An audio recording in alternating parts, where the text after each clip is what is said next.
তোমরা যারা নবোদয়ের প্রবেশিকা পরীক্ষা দেবে তাদের জন্য একটা গুরুত্বপূর্ণ প্রশ্ন কি বলেছে, কোনো এক ব্যক্তি তার আয়ের 8/5 অংশ সংসার খরচ করেন এবং 8/1 অংশ ছেলের শিক্ষায় ব্যয় করেন। তিনি যদি 2,000 টাকা সঞ্চয় করেন তবে তার আয় কত সেটা বের করতে হবে। তুমি বিভিন্ন ভাবে করতে পারো, আমরা শুধু ভগ্নাংশ বা ফ্র্যাকশন যে কনসেপ্ট সেটা দিয়ে এটা করব। কিভাবে দেখো, এখানে তিনি যা খরচ করেছেন এবং সঞ্চয় করেছেন সবগুলো কিন্তু আয় থেকে, এবং আয়টা কি করেছেন দেখেন 8টা ভাগে ভাগ করেছেন। তাহলে আমরা কি করব, তার আয়টাকে সমান 8টা ভাগে ভাগ করব।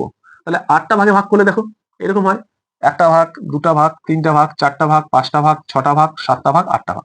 এই 8টা ভাগের মধ্যে তিনি কি করেছেন, 5টা ভাগ সংসার খরচ করেছেন, এই 5টা ভাগ সংসার খরচ করেছেন।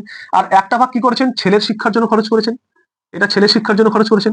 বাকি যে দুটো অংশ থাকলো, এই দুটো ভাগ তিনি সঞ্চয় করেছেন। তিনি আবার সঞ্চয় করেছেন কত টাকা, 2,000 টাকা। তাহলে দুই অংশটা কি করেছেন, সঞ্চয় করেছেন, সেটা কত, 2,000 টাকা। তাহলে এখান থেকে তোমরা বলো, তাহলে দুই অংশের ভ্যালু যদি 2,000 টাকা হয় তাহলে এক অংশের জন্য কত হবে, তাহলে এক অংশের জন্য নিশ্চয়ই কম হবে। তাহলে কত হবে, 2,000 ভাগ 2 টাকা, তাহলে সমান 1,000 টাকা। তাহলে একটা অংশের জন্য তিনি কত হচ্ছে, 1,000 টাকা আছে। তাহলে এটা কি ভগ্নাংশের একটা অংশ, মানে প্রত্যেকটা পার্ট ইকুয়াল। তাহলে প্রত্যেকটা পার্ট যদি ইকুয়াল হয়, এক একটা যদি 1,000 করে হয়, তাহলে এখানে 8টা পার্ট আছে। তাহলে 8টা পার্টে কত হবে, 8 ইন্টু 1,000, তাহলে কত হলো, 8,000।